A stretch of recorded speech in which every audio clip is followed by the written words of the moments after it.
हैं भाई, तो थोड़े थोड़े खुश होके बैठ जाओ भाई, है ना। जिंदगी में सफलता का जो राज है ना सबसे बड़ा, वो क्या है? खुश रहना, है ना। कई लोग कहते हैं सफलता का राज मेहनत है ना। तो मेहनत तो गधा भी करता है, लेकिन वो आज तक सफल नहीं हुआ, है ना। तो आप केवल मेहनत ही मेहनत करते जाएंगे, अपने आप को खुश नहीं रखेंगे, तो भाई आप क्या हो जाएंगे? हाँ, गधे बन जाएंगे। तो गधे आपको नहीं बनना भाई। थोड़े एक्टिव होके बैठो, फिर आपको जोक समझ में आएगा भाई।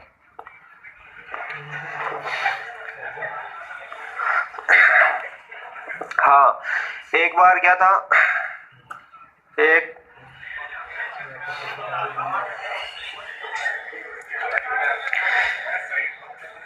बच्चा था, वो एक गार्डन में बैठा हुआ था और सुपारी खा रहा था। तो एक बूढ़ी सी महिला ने उसको सुपारी खाते हुए देख लिया। तो जानकार नहीं थी उसकी, ऐसी थी, लेकिन वो जोर से उसको जो ना दूसरी महिला से बोली, देख बोले ऐसे मरते हैं बोले ये। अब इनको ये पता नहीं है कि सुपारी खाने से उम्र घटती है, आदमी जल्दी मरता है, बीमारियां हो जाती है। तो उसने, लड़के ने सुना, हाँ बोले अच्छा। बोले मेरी दादी माँ 116 साल की होकर के खत्म हुई थी। उसको बुलाया, बोले मेरी दादी माँ जो ना 116 साल की होके खत्म हुई थी। तो उस महिला ने बोला हाँ, तो वो सुपारी नहीं खाती होगी? बोला नहीं, ऐसा नहीं था, वो अपने काम से काम और मतलब से मतलब रखती थी।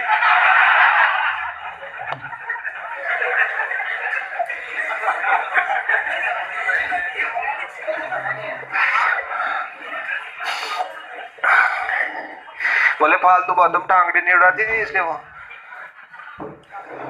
चलो भाई क्वेश्चन देखो आप लोग, देखो तुम लोग, मजा आ भी जाता तो तुम लोग मेरे चुटकुले का नाश कर देते हो भाई तुम लोग, दूसरा सुनने के चक्कर में। है? एक बार क्या था, एक पप्पू जो था वो अपने घर वालों किसी का सम्मान नहीं करता था, सबसे ऐसे बिल्कुल खराब तरीके से बात करता था बड़े बूढ़ों से ना। तो एक बाबा जी प्रवचन दे रहे थे, बोले भाई बड़े बूढ़ों की सेवा करोगे तो मेवा पाओगे, और सेवा नहीं करोगे तो नहीं पाओगे। तो ऐसे ऐसे करके वो सुन लिया। तो अब उसने सोचा यार मेवा तो पाएंगे लेकिन सेवा करें कैसे, बूढ़ों को तो सबको नाराज कर रखा है। तो बोले यार बड़े बूढ़े कोई जरूर थोड़ी घर में ही हो, किसी दूसरे बूढ़े बड़े बूढ़े की सेवा कर दे तो मेवा पाएंगे। तो एक गार्डन में जाकर के एक बुढ़िया घूमने के लिए आती थी, तो उसके पैर दबाने लग गया, 2-3 दिन दबाने लगा। तो वो बाबा जी के प्रवचन पे उसको भरोसा था, तो बुढ़िया ने उसको जो था ना किशमिश और वो काजू और बादाम ऐसे उसको देना शुरू कर दिया। तो पप्पू बहुत खुश हुआ, बोले यार बाबा जी वाकई में प्रवचन बहुत सही दे रहे थे, 2-3 दिन पैर दबाए और मेरे को बोले, तो और अच्छे से दबाने लगा, बहुत सेवा करने लग गया। तो फिर एक दिन बोला, बोले अम्मा आप जो है हमारे को ये बादाम पिस्ता जो भी लाते हो तो इनके पैसे मत खर्च किया करो, हम तो ऐसे ही खुश है, कोई दिक्कत नहीं, आपकी दया चाहिए। बोले बेटा मैं काय को पैसे खर्च करती हूँ, ये तो वो मैं आइसक्रीम खरीदती हूँ उसमें निकलते हैं, जो मेरे दांत नहीं है, दांत नहीं तो चबा नहीं पाती हूँ, तो निकाल के तेरे को देती।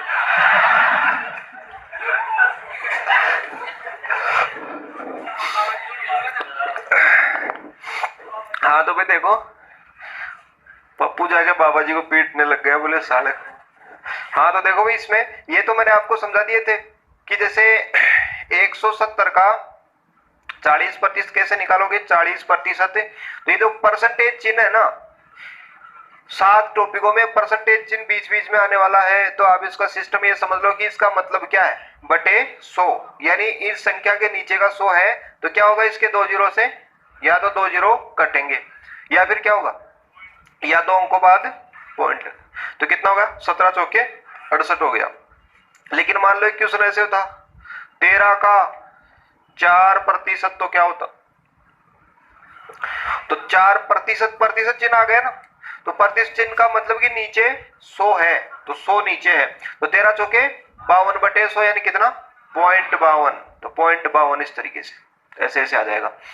और जैसे ये ऊपर वाली संख्याओं से कटता भी है, जैसे कोई कहे आपको कि 125 का 8%, तो क्या होगा फिर इसमें कैसे करोगे, तो 100 है ना, नीचे 100 है तो 25 पंजे 25 चौके 100, 4 से कितना हो जाएगा 5 दूनी 10, ऐसे ऐसे।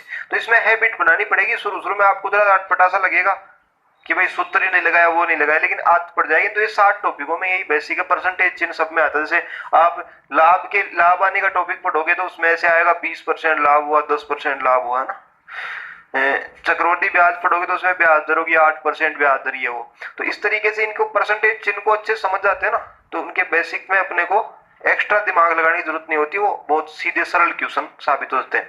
और इस टॉपिक का परसेंटेज का बेसिक से जड़ों से पढ़ने का जो असली मजा आपको आएगा ना, वो साधारण ब्याज और चक्रवृद्धि ब्याज के टॉपिकों में सबसे ज्यादा आएगा। ऐसे क्वेश्चन देखते हो जाते हैं, इंटरेस्ट और उसमें बन जाता है। मतलब जो गणित से अपन दूर भागते हैं ना कि यार बाद में करेंगे क्वेश्चन, 4 क्वेश्चन करके कॉपी पटक दी, या 4 घंटे लेकर के बैठे हैं 7 ही क्वेश्चन हुए हैं, तो सारी बीमारियों का ये इलाज हो जाएगा इस तरीके से ना। तो ऐसे करके तो आप देखो, अगला जो पॉइंट था इसमें मैंने आपको ये बताए थे कि इनको प्रतिशत में भिन्न में कैसे बदलते हैं। तो आप लिखो, एक क्वेश्चन लिख लो आप,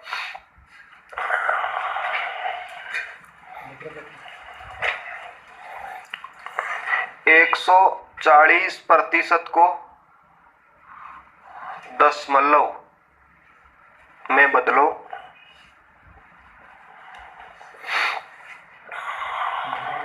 भिन्न बनाओ, अनुपात लिखो। तो कैसे दशमलव में तो कैसे बदलोगे, तो ये देखो परसेंटेज का चिन्ह दिखा नहीं तुमको, इसमें परसेंटेज का चिन्ह तो क्या है, ये बटे में 100 है, तो कितने अंक बाद पॉइंट लगाना, 2 अंक बाद में ना, 2 अंक बाद में परसेंटेज का चिन्ह है, तो यानी नीचे 100 ही है ये, तो कितना भाई यहाँ पर पॉइंट लगाए 1.40, तो 1.40 हो गया इस तरीके से। या आप ऐसे भी करते थे 140%, तो इसमें आप ऐसे 1 जीरो से 1 जीरो कट गया, नीचे 10 बच गया, 10 में से पॉइंट का लगा 1.4, तो 1.4 1.40 एक ही बात होती है। इस तरीके से जीरो इधर के जितने भी होते हैं फालतू होते हैं। तो ऐसे भिन्न बढ़ाओगे तो क्या करोगे, 140% का काटोगे, इसको नीचे 100 है और ऊपर 140, तो किससे काटोगे है 20 से, 20 संते 140 और 20 पंजे 100, तो भिन्न क्या बनी 7/5, भिन्न तो बन गई 7/5 और अनुपात क्या 7:5, तो ऐसे ऐसे करके है ना। तो ये चीज बताई थी कि दूसरे इन फॉर्मेट में बदलना हूं दशमलव में भिन्न मेरे से, तो ऐसे ऐसे आप बदल सकते हो। जैसे भी 75% का बदलो 0.75, 3/4, 3:4 ऐसे है ना। तो इसमें हैबिट पड़ जाएगी, थोड़ा थोड़ा शुरू में आपको थोड़ा सा ऐसे अटपटा जरूर लगेगा कि कई बार आपके दिमाग में ऐसे उठेगा इसको बदलने के लिए करें क्या, तो आपको कुछ भी नहीं करने की जरूरत है, अपने आप बदल जाएगा इस तरीके से। पॉइंट लगा तो सही जगह पे, तो इस तरीके से ऐसे ऐसे हो जाएगा भाई। आगे देखो, आप किसी अन्य फॉर्मेट में दी गई संख्या को प्रतिशत में बदलने के लिए किससे गुणा करेंगे, 100% से गुणा करेंगे। तो आप एक प्रश्न लिख लो जिसको मैं भी कंप्लीट कराता हूं। लिखो, निम्न राशियों को प्रतिशत में बदलो, प्रतिशत में बदलो।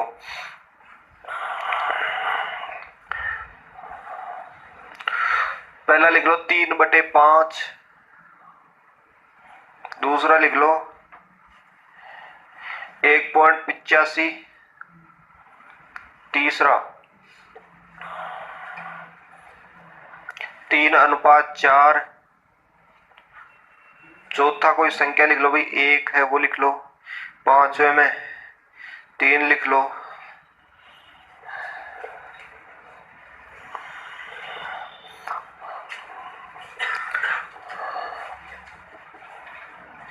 प्रतिशत फॉर्मेट में बदलो इनको।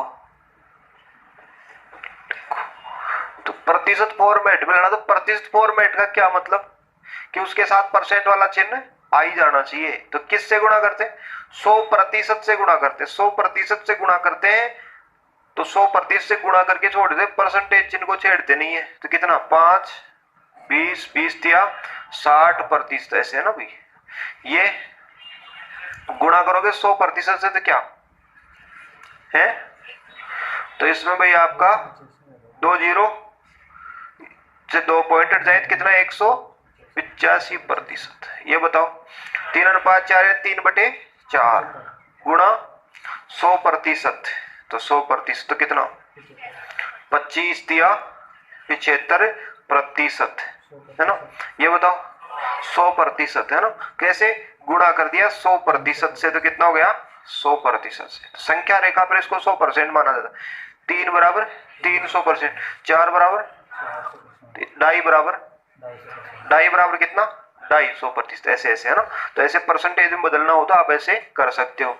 और देखो परसेंटेज में बदलना हो तो 100% से गुणा करोगे ही करोगे। कई बार दो संख्याओं के बीच में प्रतिशत संबंध इसमें ज्ञात करने होते हैं, तो उसमें भी आपको 100% से गुणा करना होता है। जैसे मान लो किसी आदमी की आय जो थी भाई वो 2,000 रुपए थी। कितने थी, 2,000 रुपए, और वो हो गई उसकी 2,100 रुपए। तो बढ़ी कम हुई, बढ़ गई कितना, 100 रुपए बढ़ गई है ना। तो अपन ये देखना चाहेंगे कितना परसेंट बढ़ी। तो देखो अपन देख ही लेते हैं कितना परसेंट बढ़ी है ना। तो कितने रुपए बढ़ी, 100 रुपए। 100 रुपए की वृद्धि किस पर हुई, 2,000 पर। तो अपन नहीं हुई क्या, नहीं हुई। तो 2,000 रुपये हुई, यानी कोई भी प्रतिशत की जो कमी वृद्धि जो नापी जाएगी ना, वो प्रारंभिक संख्या पे नापी जाएगी भाई। ये बात ध्यान में रखना, प्रारंभिक संख्या पे है ना। तो इस तरीके से तो प्रारंभिक संख्या शुरुआती 2,000 थी ना, उस पे नापी जाएगी। तो इसको नापने का एक ही तरीका है कि एक भिन्न बना देंगे है ना। और फिर प्रतिशत में चाहिए तो 100% से गुणा करना ही पड़ेगा आपको। परसेंटेज चाहिए तो इसका मतलब है 100% से गुणा अवश्य अवश्य ही होगा भी। तो कैसे, क्या भिन्न बनाएंगे, तो मूल संख्या को नीचे लिख देंगे 2,000 को, और 100 को ऊपर लिख देंगे। और ये 100% से गुणा इसके साथ करना ही करना पड़ेगा, तभी परसेंटेज फॉर्मेट बनेगा। ये तो अभी तो भिन्न फॉर्मेट ही बना। तो बताओ है कितना हो गया, 5% की वृद्धि हो गई। वैसे अपन अपने हिसाब से भी नाप सकते थे भाई, इसका 1% कितना, 20 रुपए का 1% है। तो 20 रुपए का 1% है तो 100 रुपए कितना परसेंट है, 20-20 वाले, 20-20 वाले कितने नोट है इसमें, 5। तो बस 5 टुकड़े की वृद्धि हुई, 5%। 80 रुपए बढ़ते तो 4% की वृद्धि होती, ऐसे ऐसे। तो भाई इस तरीके से तो परसेंटेज संबंध स्थापित करने के लिए मूल संख्या को नीचे और जो वृद्धि कमी कोई दूसरी संख्या इसके ऊपर लिखनी वो लिखा करके गुणा 100% से करते, परसेंटेज का संबंध इसमें आ जाता है। लेकिन भाई इसमें कई सारे अपने को क्वेश्चन पढ़ने पड़ेंगे। तो ये टॉपिक जो है सीधे सीधे परसेंटेज से रिलेटेड होते हैं। यदि इनको सूत्रों के हिसाब से पढ़ते हैं ना, साधारण ब्याज, चक्रवर्ती ब्याज, लाभ हानि, डिस्काउंट, सूत्रों के हिसाब से पढ़ते हैं तो ऐसे पता ही नहीं चलता परसेंट है क्या नहीं है ना। सूत्र ही सूत्र है, लेकिन सूत्रों से नहीं पढ़ेंगे तो फिर परसेंट बेस पे है, और परसेंटेज के बेसिक पे बहुत सरल तरीके से क्वेश्चन हो जाएंगे, बहुत कम टाइम में हो जाएंगे। तीसरी बात इनमें इंटरेस्ट भी पैदा हो जाएगा, और सूत्र उत्तर बीच में आकर के दुखी नहीं करेंगे। सूत्रों में ऐसे होता है, हो तो जाता है क्वेश्चन तो सूत्र से भी, लेकिन होता यह है कि सूत्र बहुत ज्यादा इकट्ठे हो जाते हैं। जैसे आप पूरा का पूरा कोर्स करें सूत्रों की सहायता से, और कंप्लीट ही करना चाहिए। पहली बात तो कंप्लीट जो ना कराते नहीं सूत्र वाले, क्योंकि कंप्लीट सूत्र से होते ही नहीं, हर जगह सूत्र लग ही नहीं पाता। कई सारे ऐसे बेसिक हैं जो समझा नहीं सकते, आप एक्सप्लेन कर ही नहीं सकते सूत्र की सहायता से, तो यानी 80% पे अटक जाता है। फिर यदि कंप्लीट कोई करना ही चाहे तो एक एक टॉपिक में किसी में 30 सूत्र, भाई 30 टाइप होंगे तो 30 सूत्र होंगे।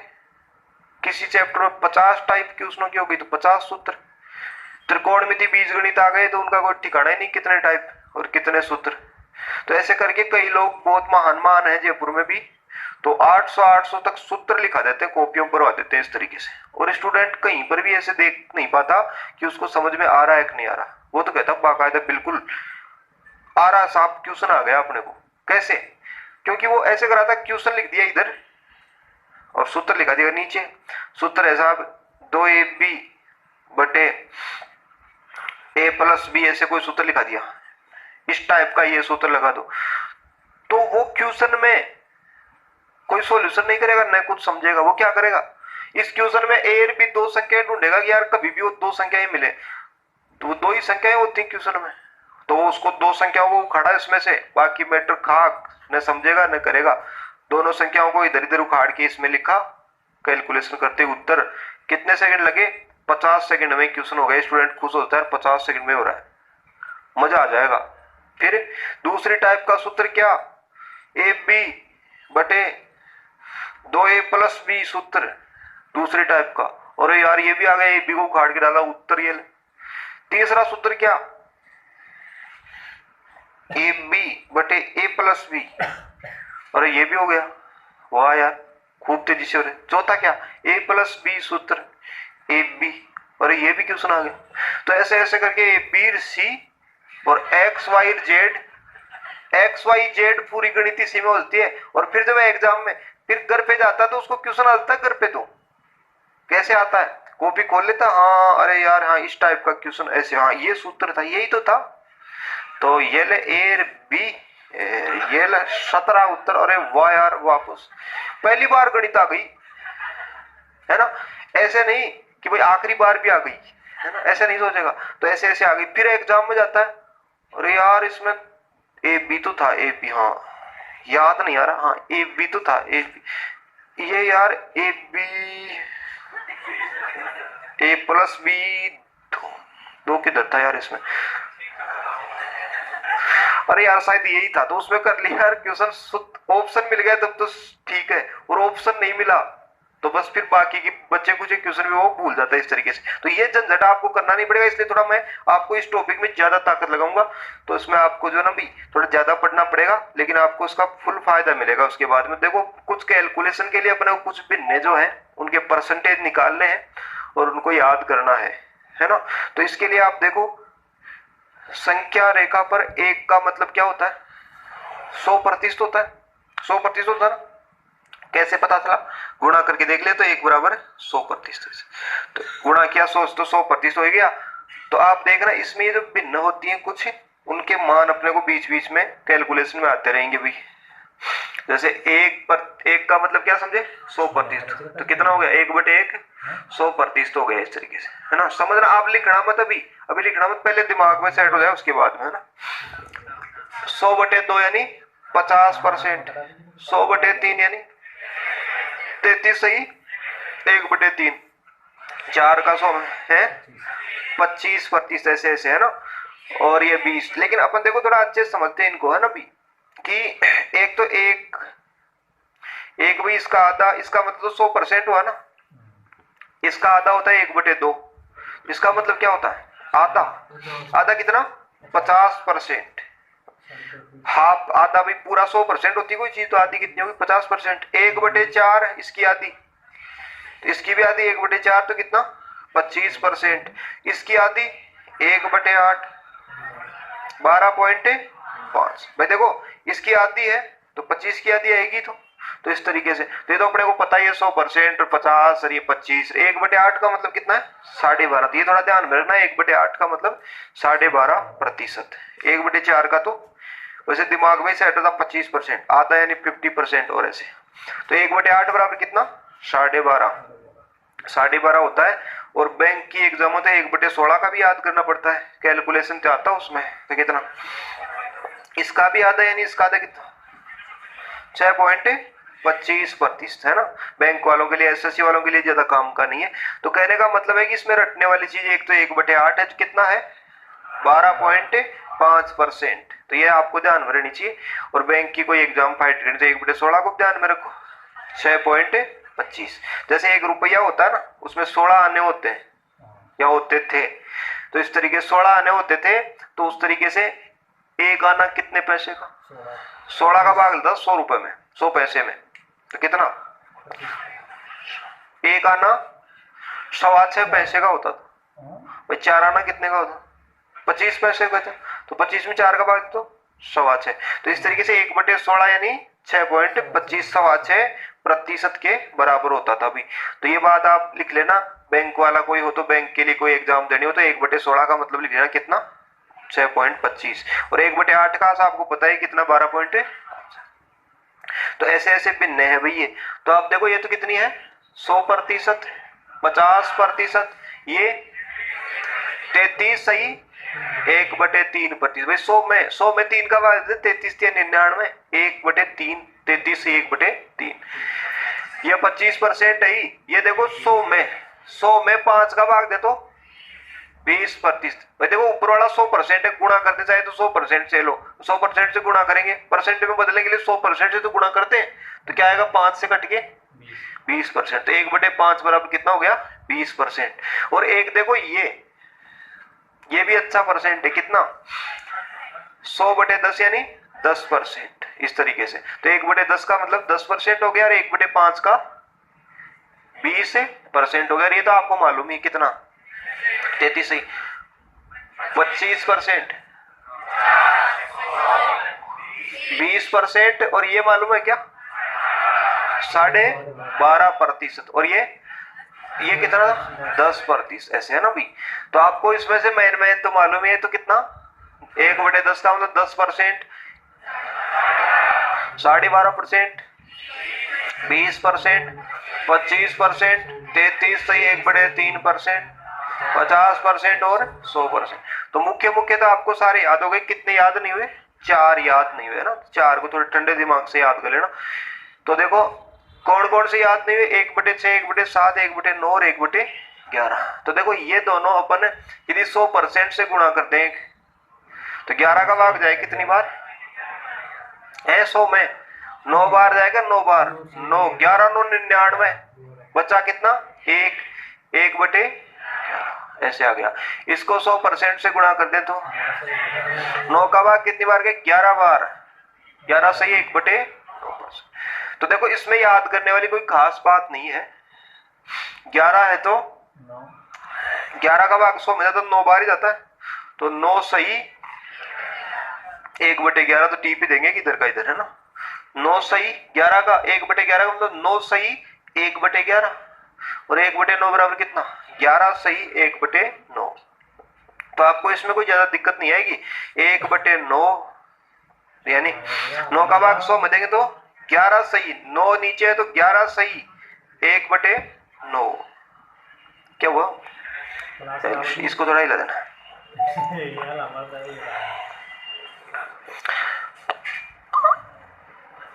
इसको भाई कुछ दिखता नहीं है ना, तो आंखें बंद कर लेती है एलईडी। हाँ, तो इस तरीके से कितना भी 1/9 बराबर तो कितना, 1/9 बराबर 11 सही 1/9%, और 1/11 का मतलब 9 सही 1/11 है ना, इस तरीके से। तो ऐसे कैसे 1/9 तो ऐसे पीछे छपी जाता है इसमें, और 9 नीचे तो 11 सही 1/9 है ना भी, और 11 नीचे है तो 9 सही 1/11। तो इस तरीके से दो तो आपको याद हो ही जाएंगे। और देखो इसमें आप मतलब इसमें देखो आपको क्या क्या मालूम है, ये तो आपको है ही कितना, 50%, 20%, 33 सही 1/3, 25, 12.5, 9 सही 1/11, 11 सही 1/9। तो क्या याद नहीं है, एक तो ये और एक, तो दो ही तो याद नहीं है, तो आपको दो याद नहीं 11 में से केवल। तो देखो इसको अपन 1/6 को यदि अपन 100% से गुणा करें ना, तो 6 का भाग 100 में कितनी बार जाए, 16 सही है ना भाई, 16 6 के 96 हो गया, तो 4/6 बच गया, तो 4/6 तो कटेगा आपस में, यानी 2/3 ऐसे। तो यानी 1/6 का मतलब कितना, 16 सही 2/3, 16 सही 2/3, 16 देखो ऐसे जाएगा 16, 16 ही तो है, 16 2/3 है ना भाई, 16 सही 2/3, 1/6 का मतलब क्या, 16 सही 16 सही 2/3 भाई, 16 सही 2/3%। और 1/7 बच गया तो गुणा करेंगे 100% से, तो 7 का भाग दें 14 सत्ते 98, कितना बचा, 2 बच गया, 14 सत्ते 98 हो गया 2/7। तो देखो इनमें दोनों में समानता है, ये ऊपर तो 2 ही 2 आ रहा है दोनों में, है ना भाई। बाकी 16 सही 1/6 का मतलब 16 सही 2/3, और 1/7 का मतलब कितना, 14 सही 2/7, 1/7 का मतलब 14 सही 2/7। तो आपको सब कुछ याद रह जाएगा, ये तो जैसे याद ही हो ही जाएगा आपको, 11 सही 1/9 और 9 सही 1/11, ये तो याद हो जाएगा, बस यही चक्कर है। 16 सही 2/3, 14 सही 2/7, इस तरीके से ऐसे ऐसे, तो बस ये आपको याद होने चाहिए। तो आप देखना भाई इसमें आपको कौन कौन से याद हैं, जैसे ये तो याद है ही, 33 सही 1/3, 14 सही 2/7, 11 सही 1/9,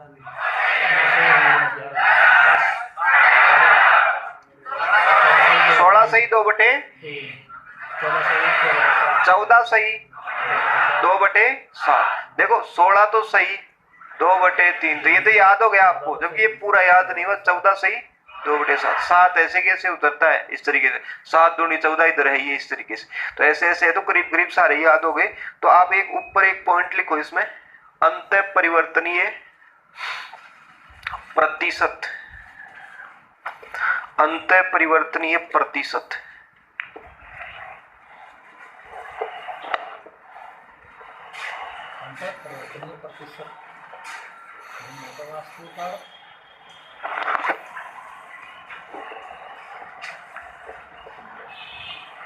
अंत परिवर्तनीय प्रतिशत है। और देखो आप ये भिन्न थोड़ा सा सही सी लाइन, आप जो पेज आपके पास में है उसमें थोड़ा अंदाज बैठा करके ऐसे लिख लें भाई, साफ साफ शब्दों में 1/1, 1/2 सही से लिख ले ऐसे भाई, 11 आ भी जाए आराम से, 1/3, 1/4, 5, 6, 7, 8, 9, 1/10 से और 1/11 तक आप लिखते हैं। इसके परसेंटेज जो भी आप जानते हैं ना, उनको मैं जिस क्रम से पूछूं उस क्रम से बोल बोल करके आप लिख दे। पहले तो ये लिख लो आप,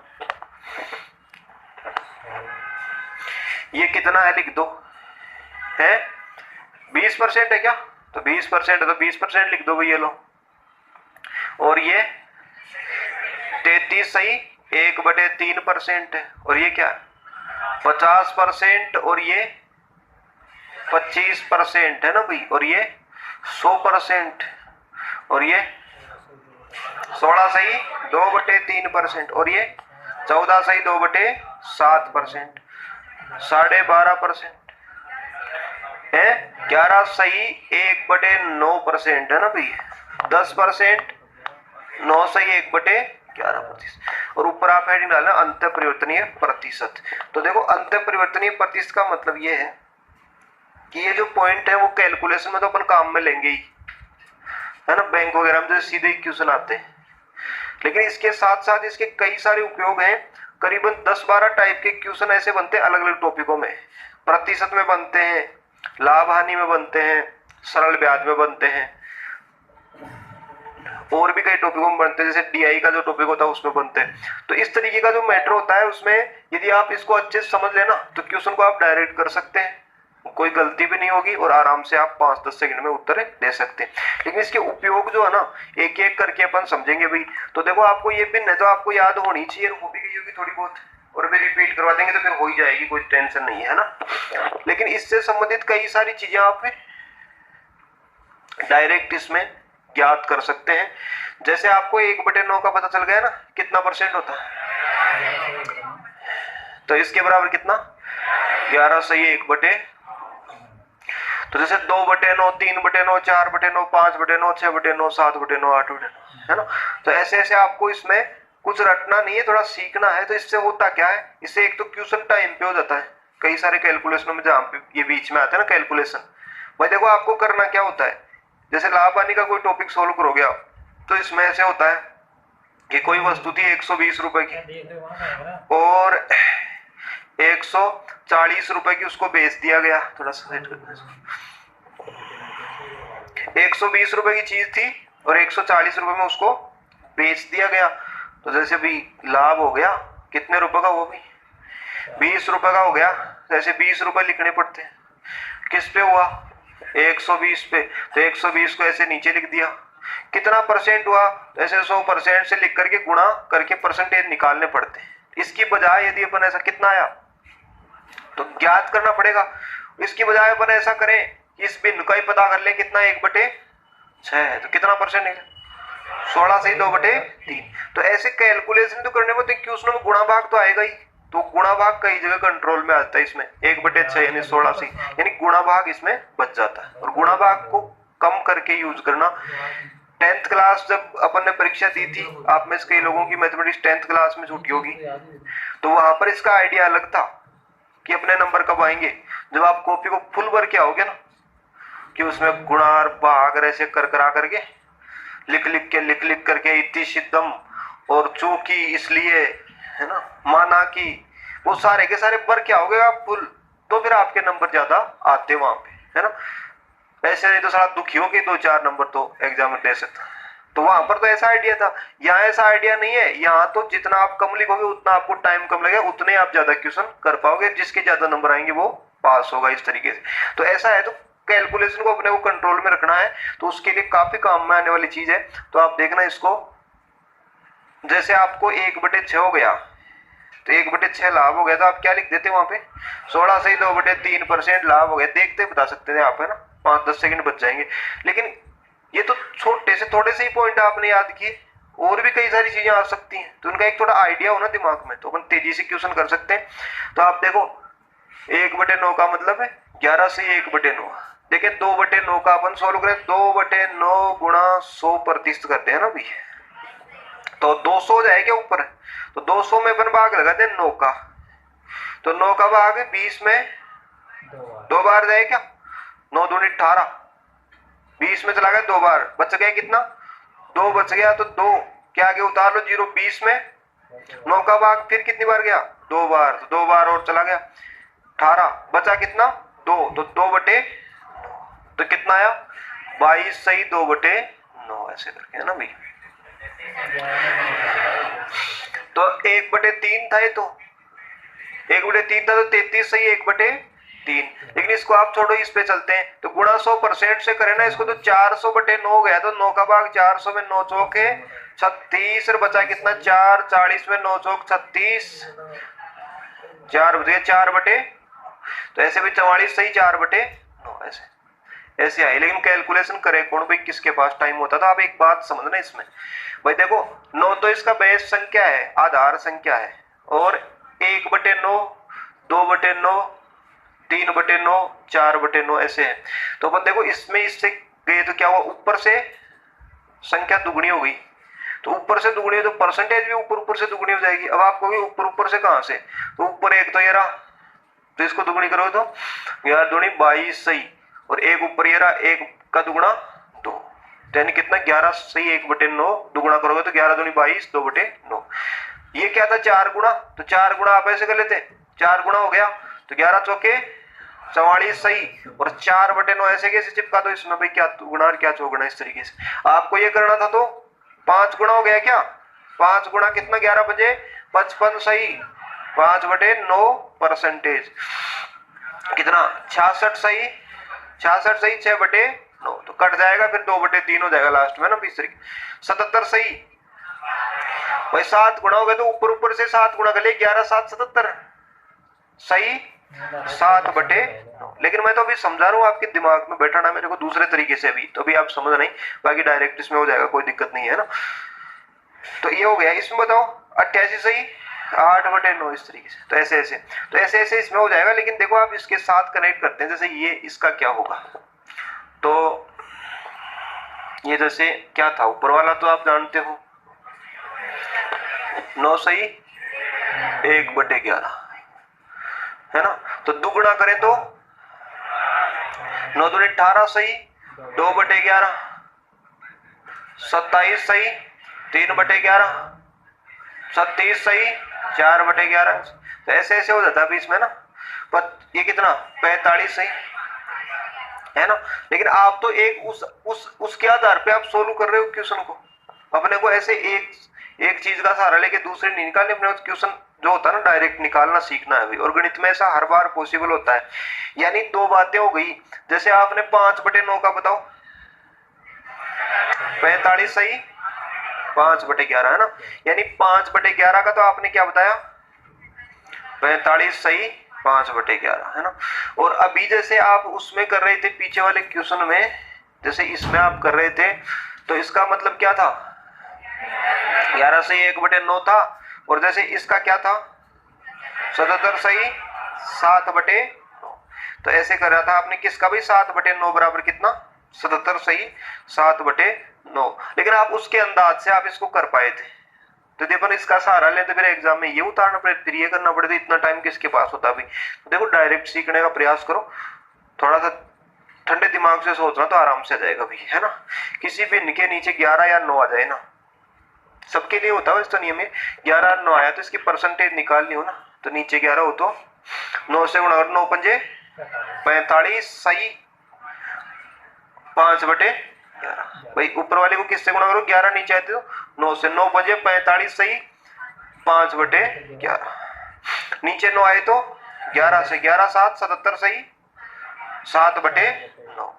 आप बताना देखिए 8/9 का बताओ 11 से गुणा 88 सही 8/7/11 का बताओ 9 से गुणा करो हैं तो 9 से गुणा 9 संते 63 सही 7/11 ऐसे। तो आप इसको समझ जाओगे सीख जाओगे, लेकिन थोड़ा सा भी इसमें टाइम लेने की जरूरत है। 1/7 बराबर क्या होता था 14 सही 2/7।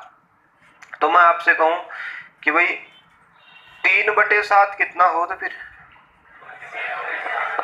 तिगुना ऊपर से, तो ऊपर से तिगुना तो कितना 14 दिया 42 सही कितना, तो इसमें ऊपर से भाई ऊपर से तिगुना हो गया ना इस तरीके से, तो ऊपर से तिगुना हो गया तो बताओ ऊपर से तिगुना हुआ तो 14 दिया 42 और कितना 6/7। 2/7 का बताओ 2/7 का दुगुना हो 14 तो 28 सही 4/7। तो ऐसे ऐसे इनका रिलेशन होता है। लेकिन भाई ये थोड़ी थोड़ी धीरे धीरे समझने की चीजें हैं, एक साथ इनमें अपच हो जाती है तो अपन पॉइंट बदल लेते हैं फिर इनको। इसमें जो दूसरी जो टाइप के पॉइंट है ना जिसको अपन डायरेक्ट इसमें करने कैलकुलेशन में काम में लेना, एक तो इन पॉइंटों को काफी संख्या में काम में आएंगे सातों टॉपिकों में है ना भी।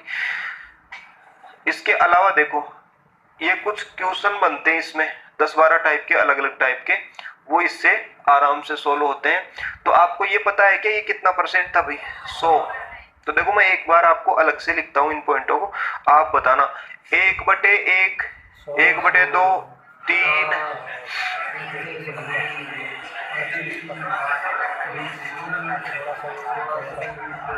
मैं आपको ऐसे एक लय में तो पूछ नहीं सकता क्योंकि आपको ऐसे गाने की तरह याद हो रखा है। तो आप बिना समझे ही आप मेरे को ऐसे गाने की धुन बताते हैं ना जैसे, वैसे आप बता दोगे तो मैं बीच बीच में पूछूंगा। तो बताओ ये तो कितना था 33 सही 1/3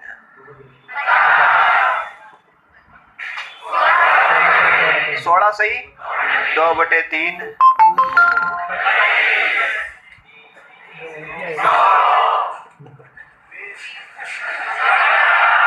12.5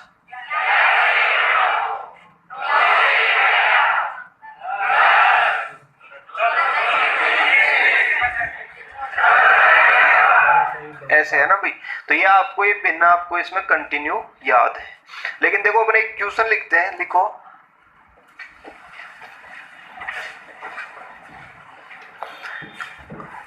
राम के वेतन में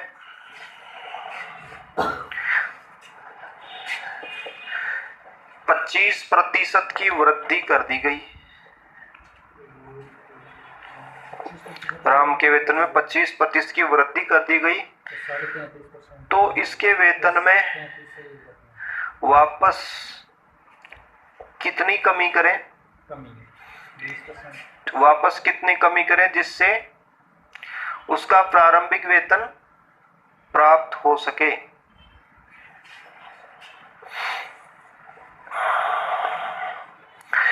तो आप देखना भाई, इसमें राम का वेतन कितना मान ले भाई, 100 रुपए मान लेते हैं, 100 रुपए मिलता था मान लो राम को, तो वृद्धि हो गई कितनी, 25% वृद्धि हो गई क्या, तो 25% वृद्धि हुई तो कितने रुपए मिलने लगे, 100 रुपए पर 25 रुपए और जोड़ के मिलने लगे कितने, 125 रुपए, तो 125 रुपए मिलने लग गए उसको।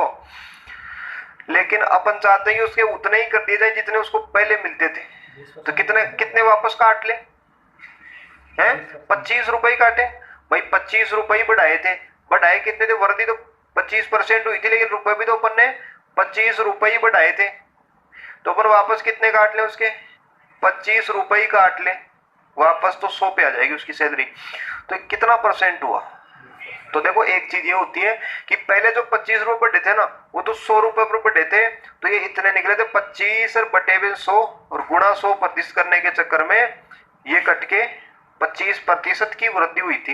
लेकिन अब जो कमी हुई है ना, वो कमी इसमें नहीं हुई, इसमें हुई है, तो आधार संख्या ये है बेस इसका।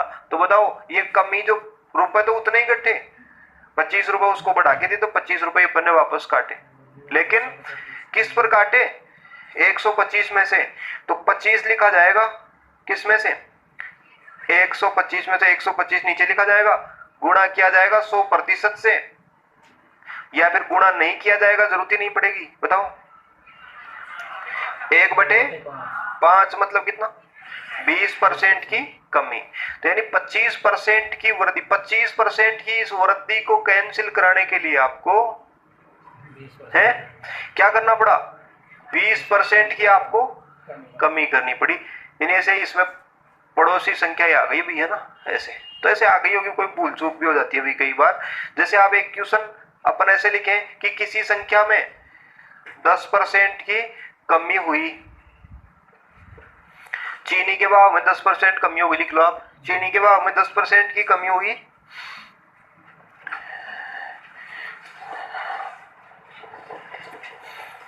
इसको वापस पुराने भाव में लाने के लिए कितने परसेंट की वृद्धि करनी पड़ेगी।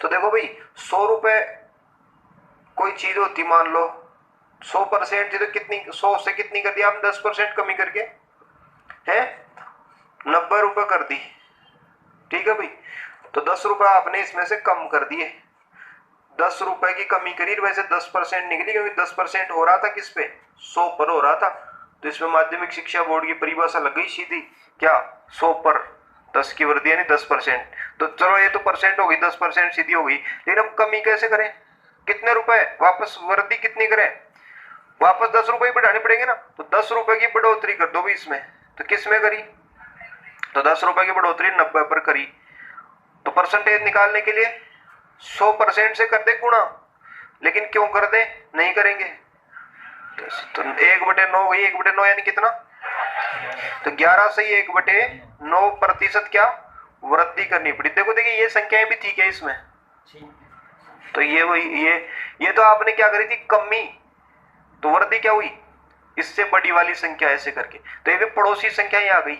तो इस चीज का अपन उपयोग करें ना, तो अपनी इस परसेंटेज में करीबन 8-10 टाइप इसमें, और दूसरे टॉपिकों की